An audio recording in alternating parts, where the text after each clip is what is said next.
Hello everyone, I am Tessellating Hexagons, and oh my goodness me, this really is shaping up to be a really strong Eurovision season this year, and most recently we have Switzerland to thank for that. Yesterday was the final of the große Entscheidungsshow. I don't know if they still call it the große, it's definitely the Entscheidungsshow. I'm not sure if they took out the groß part. But we'll talk about the national final process itself a bit later in this video. First of all, who won of their 6 finalists? Well, an act known as Zibbz because it consists of a pair of siblings, Corinne and Stehgefälle, and the song Stones, which is presented entirely in English, music and lyrics by Corinne, Gefälle, Stehgefälle, and Laurel Barker. No idea how they fit into the puzzle, but there you go.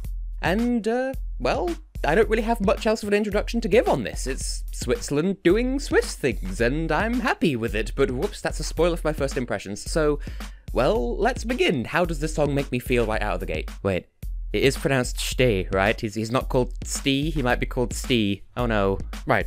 First thoughts. As we have been doing for all the national finals this season so far, apart from Albania, we didn't have time, we apologise. I actually watched the Entscheidungsshow with both of my parents, and after Zibbz finished their performance, they opened the show, they performed.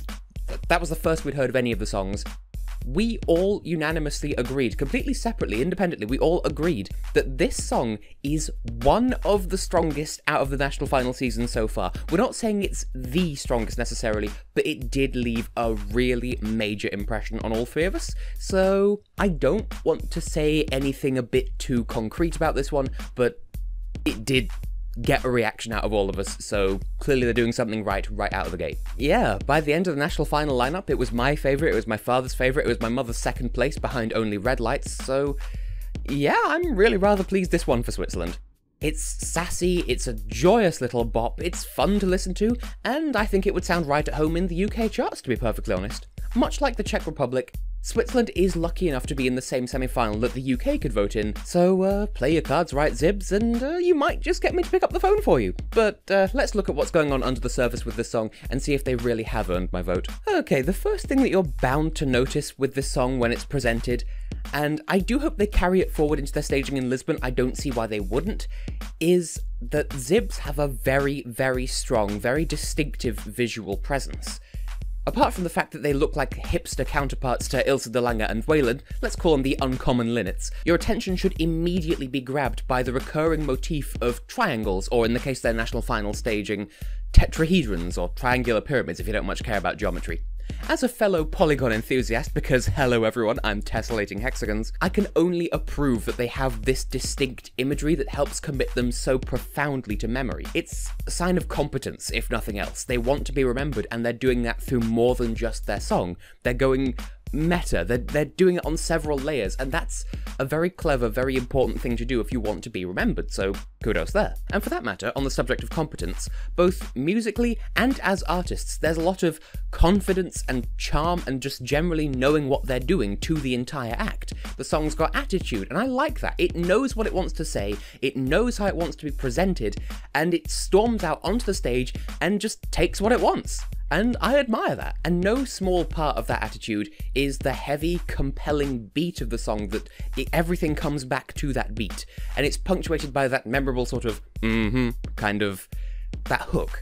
I've spoken before about songs having signifiers or identifiers, just a little something that serves as an aide-memoire, a mnemonic shorthand for your brain to latch onto and remember just that bit in place of memorising the whole song, so that you can look at a list of countries and go, oh, Switzerland, that was the song, in the same way that, you know, last year, oh, Sweden, that's the beautiful song, you know, it's just a little something to stick in your head in lieu of remembering the entire song. Well, between the triangles and the whole thing, Zibbz have absolutely nailed that whole aspect completely down, so when it comes time to vote, you're gonna remember this one, or at least I'd like to think you would. And the icing on the cake in this whole delightful display is, as I said, the song sounds oh so very chart-friendly, or at least it wouldn't sound out of place in the UK top 40, possibly even the top 20, and I'm in my final year of university studying radio, so I'd like to think I know what I'm saying here, but maybe it's just confirmation bias. I like this song, it does a lot of things right, good on you Switzerland. Now let's take a look at the other side of that though. Yes, putting all of that positivity to one side for a second, let's consider why you might not be so fond of this one if indeed you aren't, which is fine. Everyone's entitled to an opinion, that's okay. First things first with this, much as I enjoy the song, I can't overlook that, well, it really sounds like it has a message. The lyrics do sound like they're meaningful. You know, looking over the words, I'm quite certain that they are trying to say something with this, but I'm really not all that clear on what the message is supposed to be. Maybe something about ethical responsibilities towards fake news culture, or maybe I ain't throwing stones, you know, I recognize stuff's wrong with the world and I can't do anything about it, but I'm not casting blame. Like maybe it's a let's not blame, let's just try and solve the problem kind of song, which in that case, that's a very admirable message, but I'm not super clear if that's definitely what they're trying to say, which might just be a fault on my part, I recognise. So, regardless, there is definitely something there.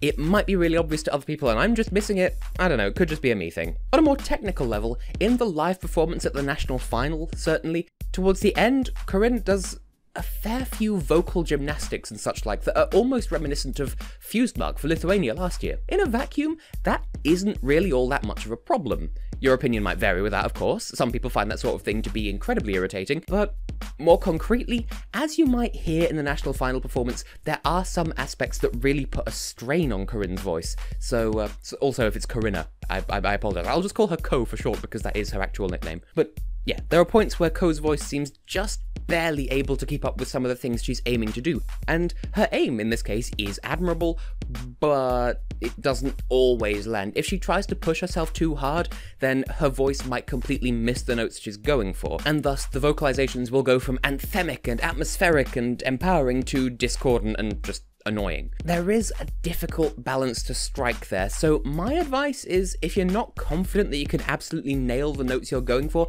bearing in mind they are bonus extra notes that aren't present in the studio version of the song, so you're not obliged to hit them. If you don't know for certain that you can definitely make it with the energy that you have at the time, then just don't bother. Overall, the impact you don't gain for not doing it vastly outweighs the negative impact you would suffer from doing it, but doing it badly. But then again, this is something that can be fixed with practice, so I trust Co to do what's right. I trust Zibbz. They're competent so far. I don't think they'd mess up on something so obvious. Now, let's talk about scores out of 10.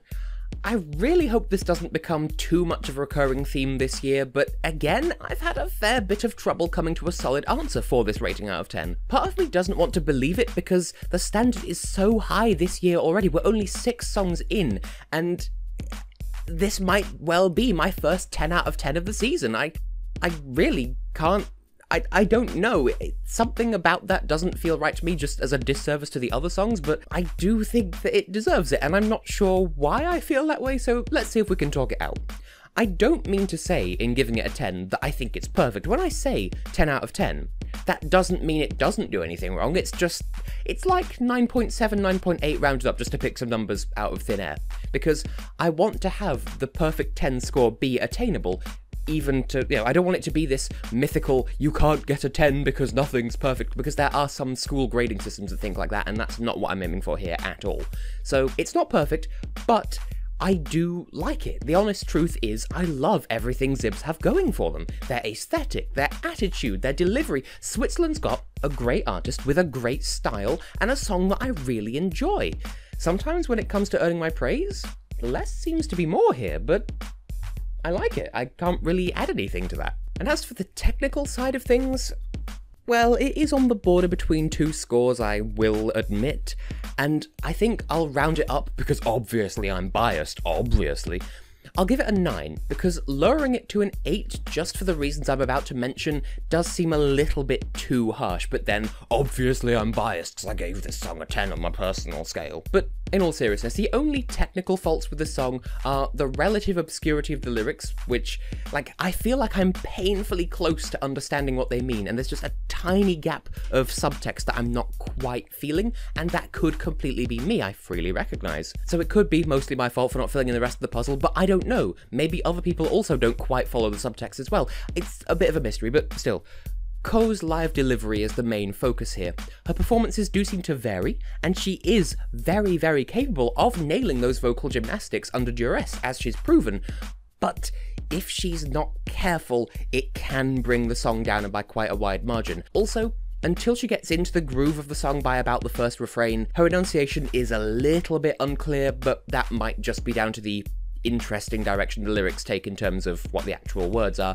So there are aspects to this song that keep it from being a technical 10, but I feel like that's not enough to bring it down to an 8, you feel me? Now, having got that whole mess of an explanation out of the way, let's go into another completely messy explanation. Is this a step in the right direction for Switzerland? Well, I'm just going to say it's a step for Switzerland. It's not especially positive, it's not especially negative either, but don't misunderstand, that is still a good thing. This segment of the review looks at all aspects of the Swiss Eurovision approach, not just the song, but the procedure by which it was chosen and the general feeling of, it'll make sense in a moment, just trust me. So, while in my opinion, Stones is a step up from Apollo, and I'm sure some people will disagree with that, and that's completely fine, but I like this more than I like Apollo, but the overall atmosphere of the selection is more or less completely unchanged from last year. But that isn't a bad thing, like I keep trying to say. The selection format is as good as makes no odds, the same as last year, and the same as last year, the winner of the show won by an impressive margin to wide domestic critical acclaim. Nothing's changed for out-and-out better or for worse. And that's fine. That's, don't fix what isn't broken. The only difference is the actual song itself, and that might be what it takes to improve on last year's placing at Eurovision, because the selection format is unchanged because clearly they're happy with it. It's just led to a slightly different outcome, and that outcome might be what it takes to improve their stance at Eurovision. But since the format itself hasn't changed, it's just a lateral move, well, it's not even a lateral move, it's just a move. It's not better, it's not worse, but that's fine. And that does bring us on to one final question. They say the definition of insanity is trying the same thing over and over again and expecting a different result, but hey, they used this same selection format to choose Sebulta in 2014, and he qualified and actually reignited the Swiss passion for Eurovision in the first place. So clearly the song is what makes the difference here, and with this being a different song from last year, because those are the rules, will they qualify? As we've seen over the past couple of weeks, Eurovision 2018 is shaping up to be one hell of a strong season, like even more so than usual. So any song that you would have thought is safe has been unceremoniously thrown straight back into the danger zone, apart from the auto-qualifiers, but that's an entirely different kettle of fish. Realistically, with Zibbz's strong visual presence and Ko's vocal performance that's, again, very strong, assuming she gets the vocalizations right, Switzerland should stand a more than decent shot at the final, especially being in the second half of the first semi-final where the UK can vote, but it is the bigger of the two semi-finals, so there's a bit of give and take there. So they should qualify, and deservedly so, but I still hesitate with that verdict, simply because Switzerland have failed to qualify with high-quality songs in the past. Okay, maybe Rika didn't qualify because she delivered a lackluster performance. Maybe Melanie Renee missed the final because she performed so close to Mons in the semis.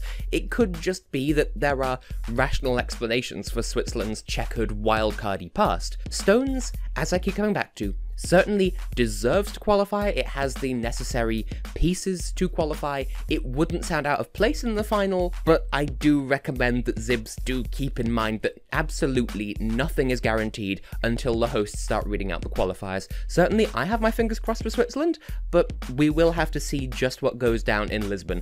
And on that note, I have been, and will continue to be, Tessellating Hexagons, and Zibbz, Switzerland, I wish you the very best of luck, and we will see what happens in Portugal in May. See you then.